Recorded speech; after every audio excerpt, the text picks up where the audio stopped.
It's always fascinated me as to why it's so significant to us. Why do we attach so many of our feelings and emotions to Christmas at this time of year? If we're being totally honest, the vast majority of us aren't particularly concerned with the gospel message attached to Christmas.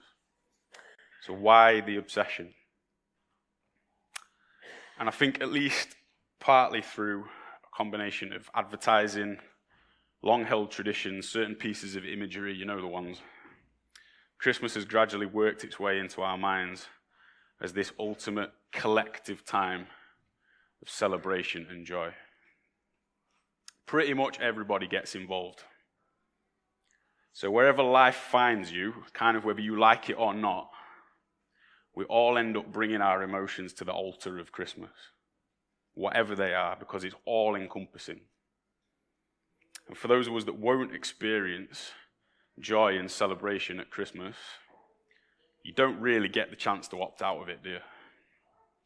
No, it's shoved in your face every time you turn on the TV, every time you walk into a shop, it's there, and you're forced to confront this idyllic version of Christmas whether you want to or not. And if Christmas isn't idyllic for you, for whatever reason, that void can feel very, very hollow. And perhaps the most common emotion that bubbles to the surface around Christmas time is the theme of some of the songs that the guys were reading. You can see it up behind me, is loneliness. For a good chunk of us, Christmas can feel desperately lonely. And that's perfectly understandable, isn't it? Christmas acts like a time stamp for a lot of us as we recall the way things were when perhaps certain members of our family were still around, or we recall Christmases we've enjoyed in the past where there are a few more people around the Christmas dinner table. Or Christmas can be a reminder of family that we wish we had, or perhaps a partner we wish we had, or a divorce that we wish hadn't happened. There's loads of reasons why we can feel a bit on our own at Christmas time. As part of my job, I have to do something called successions, which is basically a fancy way of saying that when somebody has an assured tenancy in Britain and they pass away, that automatically, ordinarily passes to their spouse or their next of kin if they live with them. And it's a pretty straightforward process, just a few bits of paperwork, but majority of the time, I'm meeting up with people that have been recently bereaved. Excuse me. And probably 80-90% of the time, it's people that have been married 40, 50, 60 years. I was talking to a guy a couple of weeks ago who just lost his wife. He'd been married for a long, long time. And he just looked at me and said, "Joe, I'm dreading Christmas. I've got my kids, they're coming around to decorate everything, they're trying to make it nice for me. But I'm just counting the seconds till it's going to be over, because I cannot stand the fact that I've got to go through Christmas without my wife." Loneliness in older folk at Christmas is often the one that pulls on our heartstrings the most, doesn't it? There's so many charities and campaigns that have been set up to try and combat this issue. And it's something that we recognize as being a real problem for so many people. There's an online magazine called The Conversation, and they recorded that 17% of British people feel more lonely at Christmas. And it makes a very interesting observation as to why. This is a little excerpt from an article they wrote about this issue. It says, "Loneliness is a subjective emotion where we feel our social relationships are insufficient, particularly when compared to our peers. Christmas, with its images and expectations of gift-giving, socializing in excess, can often be a time when our own relationships or connections are put under the spotlight. This can lead to feelings of inadequacy if the period doesn't match up to the perceived ideas of what our lives should look like at Christmas." Kind of what stood out to me from that little article was loneliness and isolation aren't necessarily the same thing. Isolation is probably the biggest contributor to loneliness, I would say, but they're not the same thing. Loneliness is a subjective emotion. And we're all familiar with stories of people who are totally isolated, yet completely content. I don't know if anyone's ever seen the film Into the Wild. That's pretty much what that film's about in a nutshell. A guy who becomes so oppressed by the people around him and the society that he lives in that all he wants to do is disappear into the wilderness and live by himself. On the flip side of that, we're familiar with stories of celebrities who have millions of adoring fans and yet feel totally on their own and totally lonely. Loneliness cuts deeper than just our circumstances, I think. There's a deep longing connected with it. A feeling of meaning and connection that you might have got from a certain person who isn't here anymore, or that you might hope to get if you could only find the right person. I've put this sentence in bold so I remember to repeat it. Loneliness is born out of a deep desire for fulfillment through relationship. Loneliness is born out of a deep desire for fulfillment through relationship. And ultimately, I believe this has its roots in our relationship with God. God is, by definition, relational, as we know through our understanding of the Trinity.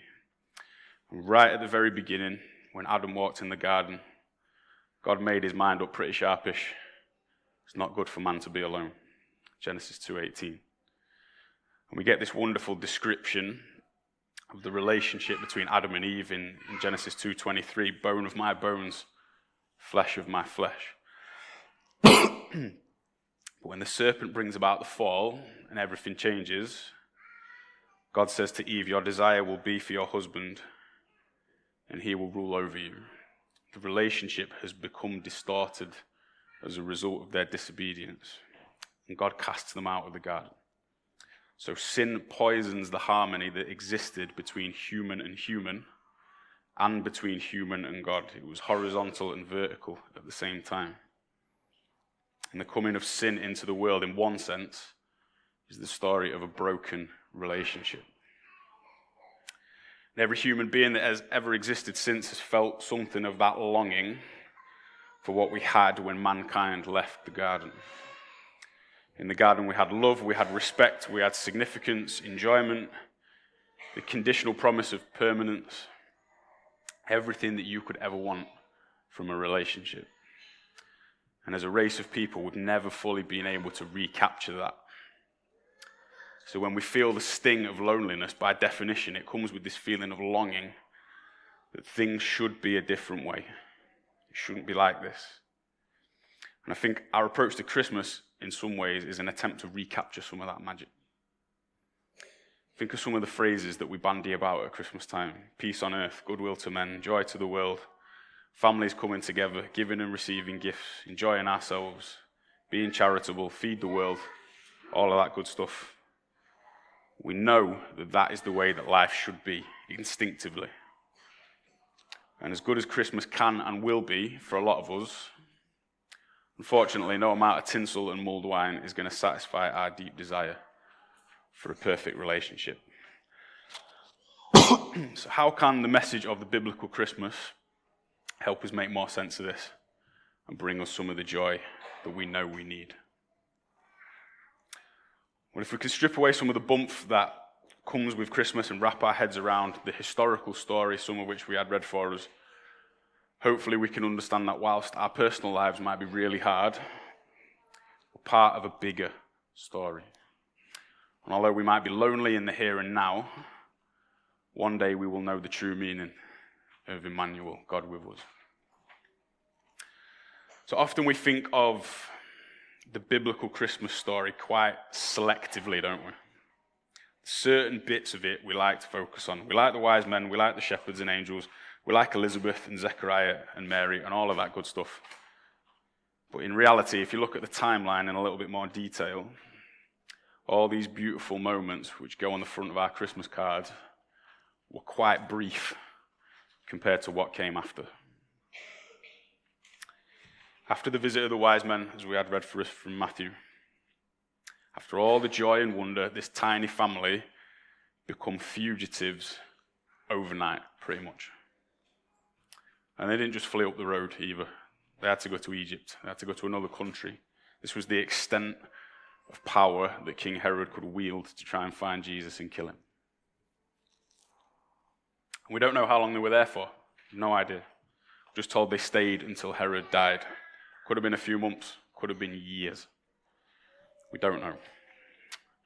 And the reality is that the Christmas story, at least in part, is one of loneliness for this family. Small, vulnerable, uprooted, sent to another country. Completely alone and isolated in worldly terms. But before all this kicks off, as we know, we read that Mary was able to store some of the joy and wonder of the Messiah in her heart and ponder on it. And I like to think that when she was on the run alone in Egypt, goodness knows where she was, where they stayed, what they did, these were the thoughts that she comforted herself with. Maybe the words of the angel still rang in her ears, Luke 1:28. The Lord is with you. Whilst the logic of what Mary and Joseph and the family were going through surely must have baffled her a little bit, we know she understood the significance of what she was part of.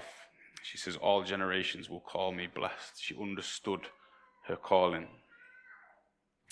And no doubt this gave her the strength to endure what she had to go through, because she had the ability to look beyond the importance of her own circumstances to God's grand plan of salvation.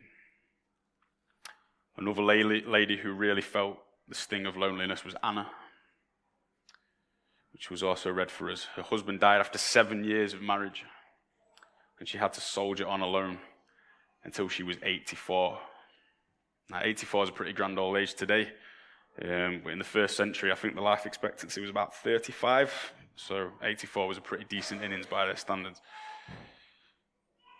And she's likely spent a good chunk of those years as a widow. Someone else who perhaps had the right to say, God, why have you done this to me? What's the plan here?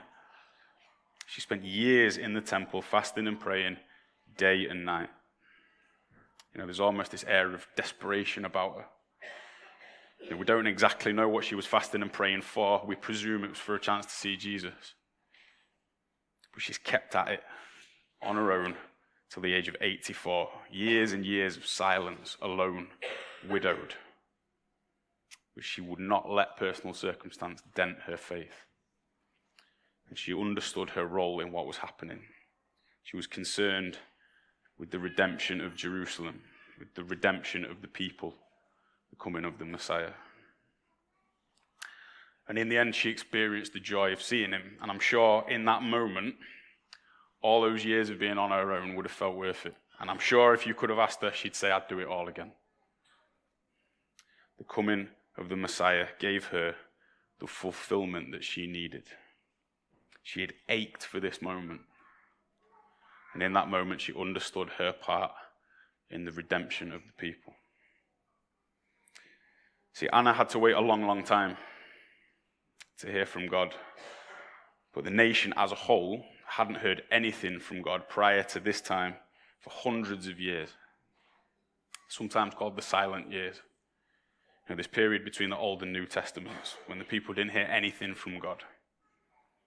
And in that time, they've undergone occupation by the Greeks, and they've undergone occupation by the Romans. The people collectively must have felt on their own and lonely. And so when Jesus arrives and he's given the name Emmanuel, meaning God with us, they get a timely reminder that although God might be silent for long periods of time, he is not absent. And he's not left them. If you flip back to Isaiah chapter 7, where Matthew quotes from, when he talks about Emmanuel, you see a guy called King Ahaz, who was similarly very worried that he was on his own. Other nations were forming alliances and ganging up on God's people, and he felt he had nowhere to turn. And God says to him, a virgin birth will be a sign to you that I am with you. This is a big chunk of the meaning of Christmas. Anna, Mary, Joseph, Ahaz, the people in general, they all had to wait and go through long periods of loneliness. They were all forced to ponder whether God cared or not. But in the darkness, their faith was proved genuine. John Piper, as he so often does, has a great quote about this from an article that he wrote entitled, When God Seems Silent. It says, if our faith is based on lack of struggle and affliction and absence of doubt and questions, that is a foundation of sand. Token faith will not survive the dark night of the soul.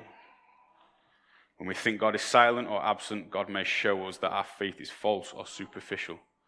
And upon its ruin, we can learn to rebuild on God, our rock, the only foundation that can bear the weight of our trust.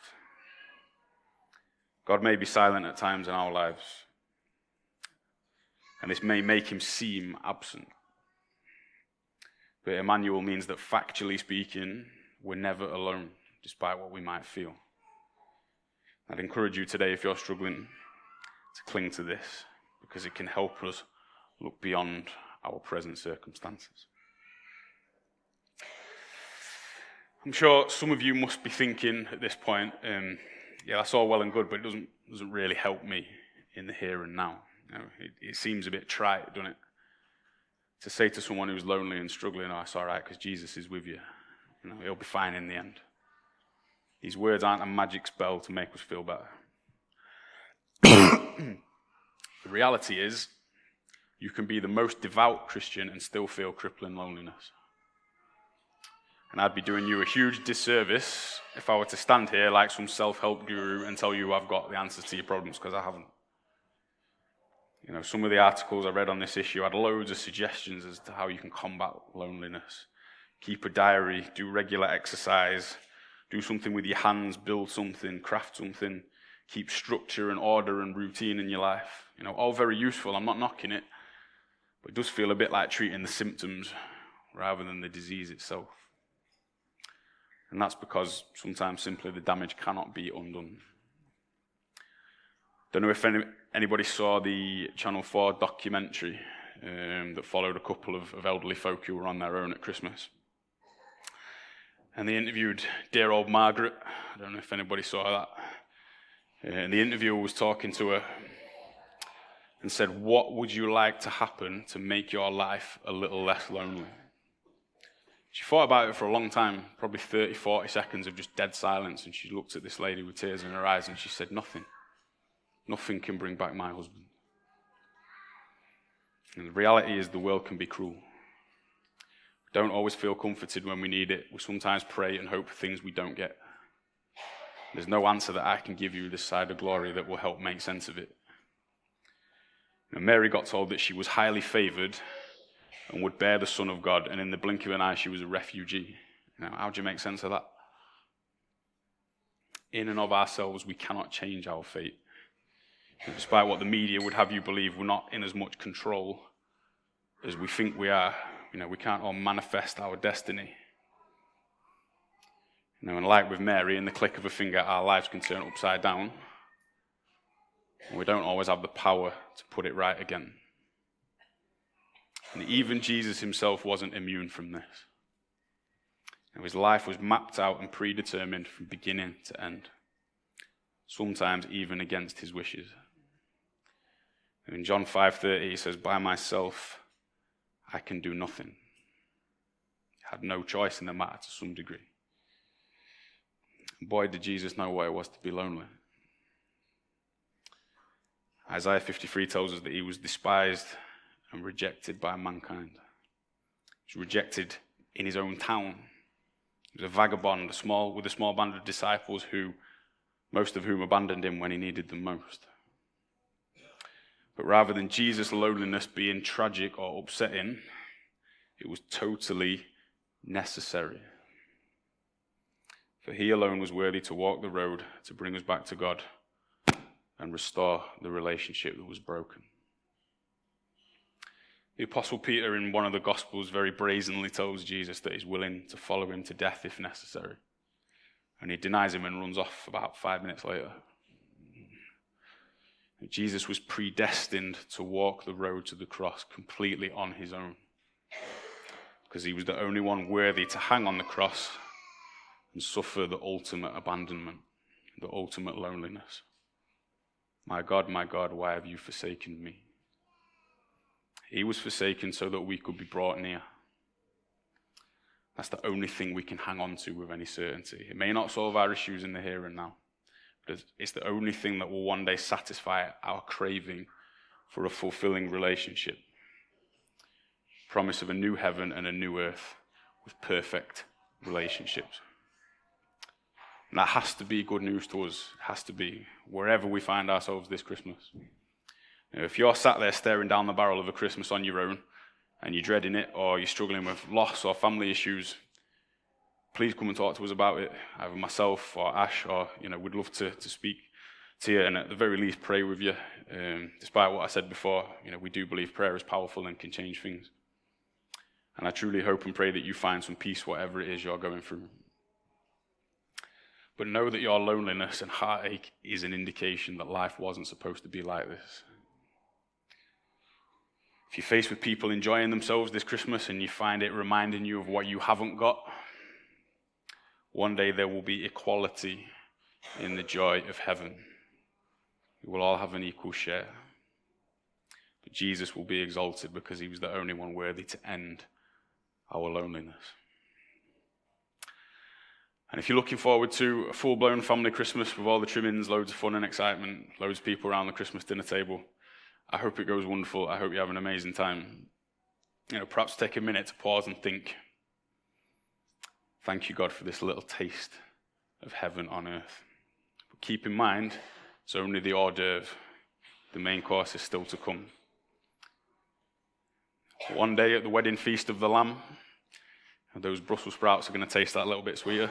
To be honest, if I get up there and they're serving Brussels sprouts, I won't have the capacity to feel disappointment, so the chefs are going to have to do something amazing with them. Christmas is just a sampler for all the joy and community we are going to experience with God one day around his dinner table. But only because Jesus first had to bear the ultimate loneliness on our behalf.